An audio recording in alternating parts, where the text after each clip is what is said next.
Halo semuanya, selamat datang kembali di channel YouTube Damo Dangdut.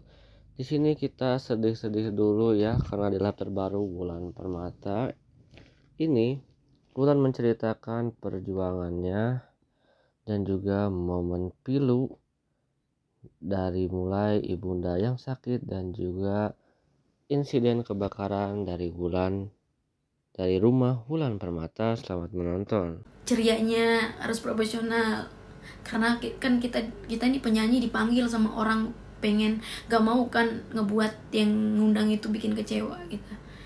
Jadi habis nyanyi, udah beres nyanyi semuanya, diantar dari manggung itu, diantar lagi sama Bunda Soebat ke rumah sakit, langsung ketemu mama.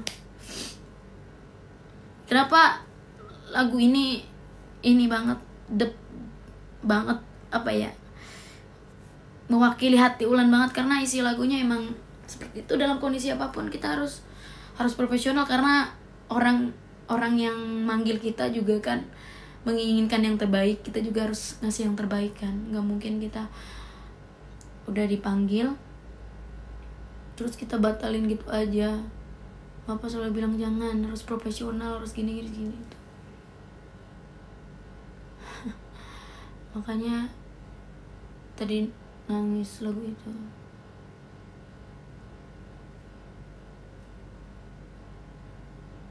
Iya tahu, mungkin kalau nggak ada apa Bunda Sohibah pada saat itu, apa terus nggak dibantu sama Bupati Serang, wah udah nggak tahu ya. Makanya Ulan tuh nggak pernah apa ya, Ulan tuh selalu mengingat kebaikan orang gitu.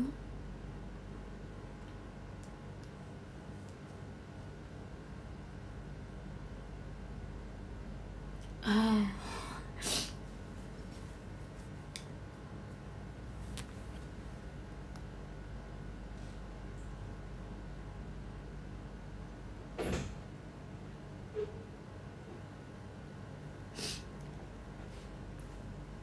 iya. Kok sedih ya? Karena iya bener loh, maksudnya kalau nggak ada Bunda Sohibah pada saat itu, ya mau minta tolong sama siapa?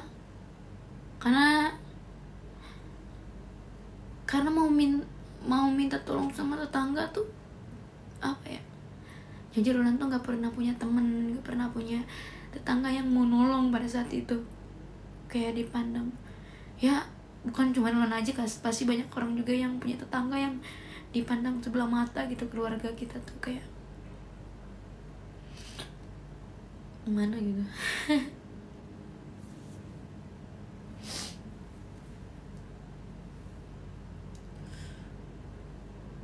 Istilahnya waktu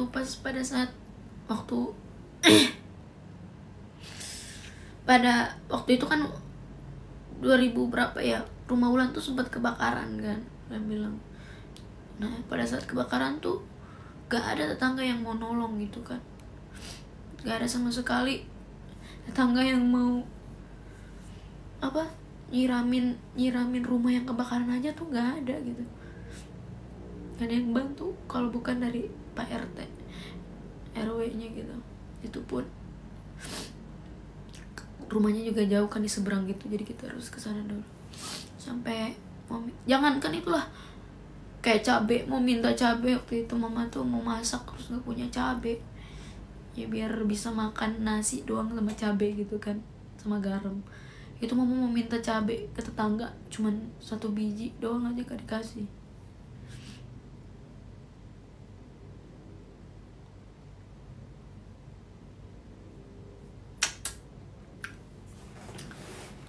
Kenapa jadi sedih-sedih? Jangan sedih-sedih guys, kita harus happy New Year's, happy New Year's.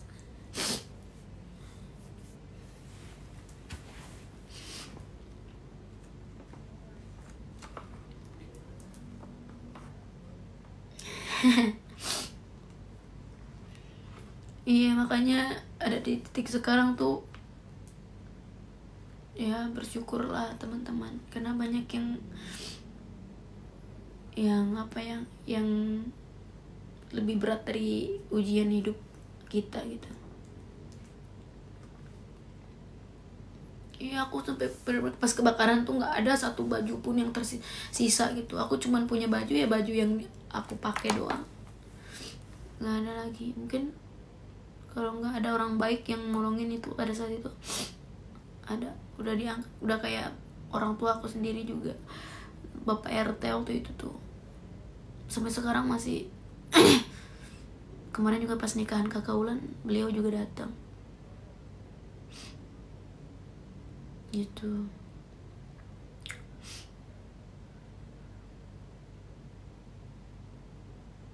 Waktu kebakaran aku tuh pada saat itu lagi kebakaran tuh lagi posisinya lagi pulang kampung naik motor berempat di Gayor. Aku naik motor repo ya pada saat itu. Bapak aku di depan, terus mama Lugi di tengah, mama di belakang gitu, berempat. Terus pulang-pulang tuh rumah tuh udah tinggal baju-baju yang di dalam rumah tuh tinggal debu semua.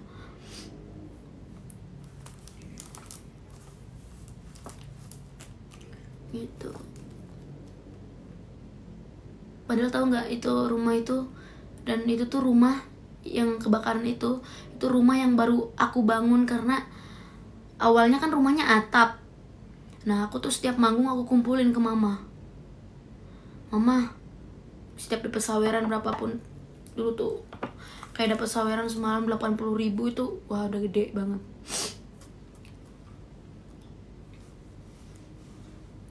Jadi waktu itu setiap manggung, alhamdulillah panggunganku kan banyak waktu kecil tuh karena banyak dipanggil karena masih kecil udah bisa nyanyi dangdut. Aku bilang mama ini ya minta tolong tabungin, dan setiap gaji yang Ulan manggung dari kecil tuh mama tuh suka tabungin, Ulan kasih ke mama juga kasih, bukan mama yang megang tapi mama kasih ke material gitu, toko material ke biar bisa kebeli untuk ngebangun rumah gitu,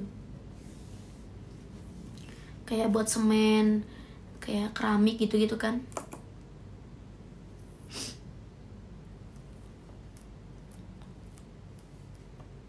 Udah nggak ada yang nempatin, udah dijual karena rumahnya juga, iya beli bahan bangunan itu, rumahnya juga kan longsor juga.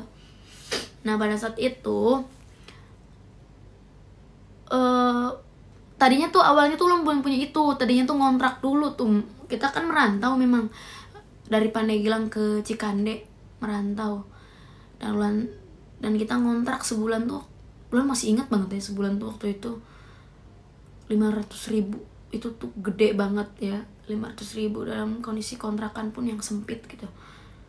Terus kan tiap manggung tuh dikumpulin terus, pokoknya dikasih ke mama. Ulan tuh nggak pernah waktu kecil tuh nggak pernah beli apa enggak gitu, kayak dapat apa misalnya kan masih umur 5 tahun tuh harusnya pengen beli mainan ini itu, nggak pernah aku beli. Aku dapat gaji 150 gitu setiap manggung, aku kasih ke mama semua.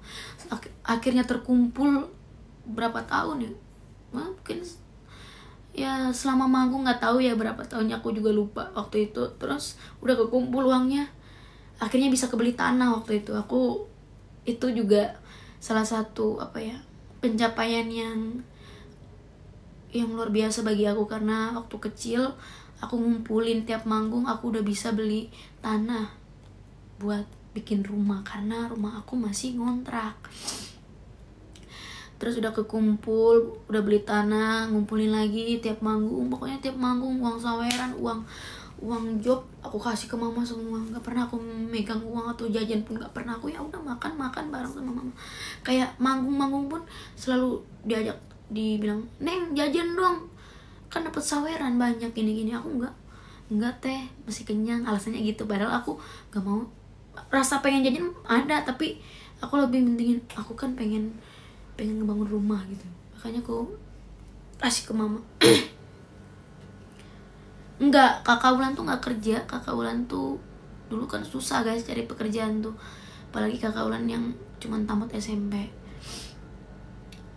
dan yang ada tamat SD juga, tamat SD doang. Dan kakak Ulan tuh bisa kerja tuh pas 2022 kayaknya. Udah dikumpulin, akhirnya bisa kebangun lah rumah walaupun masih udah kebeli tanah sama udah kebikin rumahnya pada saat itu masih atap. Aku beli biliknya, beli atapnya. Waktu itu aku ikut sama beli kayunya gitu. Terus kebangun lah, udah itu ngumpulin lagi tiap manggung, jadi dibeliin biar punya rumah. Kalau dulu aku bilangnya, "Ma, kita kumpulin yuk biar bisa kebeli rumah tembok." Karena rumahku kan atap kan, kalau kita sendirin langsung ngentop gitu lah ke belakang. Langsung. Terus habis itu kebangun lah rumah itu, walaupun belum 100% ya, baru pakai bata apung, juga bata yang buat rumah, bata putih itu pun nggak beli. Aku, mama sama kakak aku waktu itu sama bapak juga mungutin bata di samping rumah aku. Samping rumah aku kan ada pabrik tuh dulu tuh, yang bata-bata yang gagal gitu, yang gagal cetakannya kan itu dibuang-buangin. Nah itu kita ambilin, kita ukir-ukir lagi biar dia jadi bagus. Iya, rumah bilik kita ukir-ukirin lagi, akhirnya bisa untuk bikin rumah gitu.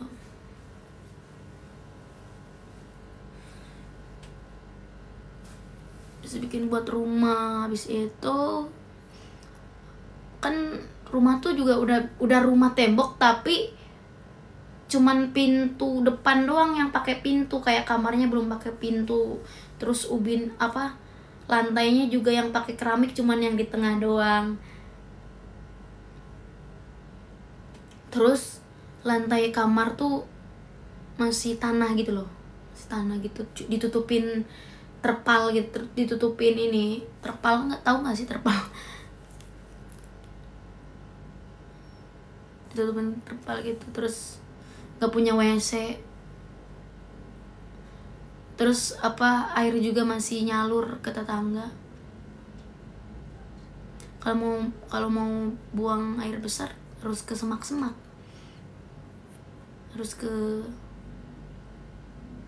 Terus itu kan keadaannya rumah tuh udah berdiri, udah tembok, tapi dapurnya tuh masih bilik, masih bambu, masih bilik, belum di ini. Nah, kenapa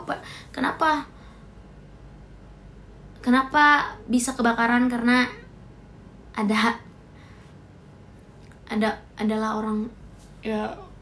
adalah orang sirik gitu. Jadi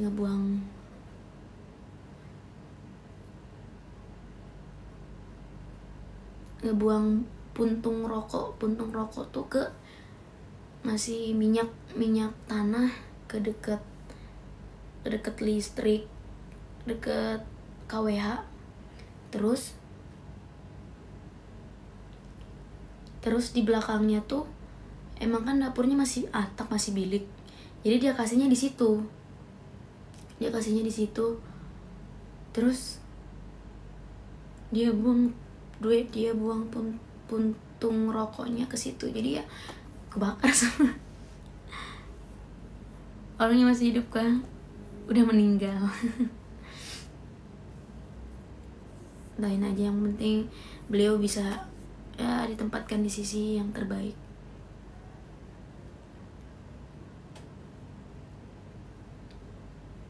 Iya.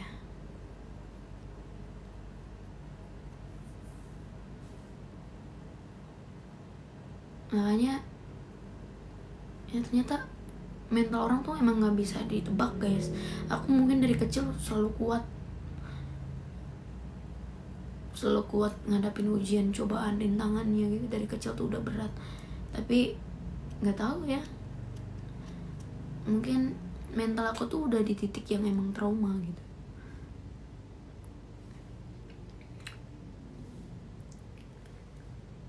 Gitu. Kalau mau makan tuh harus nungguin bapak pulang pulang dari dagang, bapak kan dagang ke sekolah SD gitu, dagang pulpen, pensil, buku, jepitan-jepitan. Dan bapak tuh setiap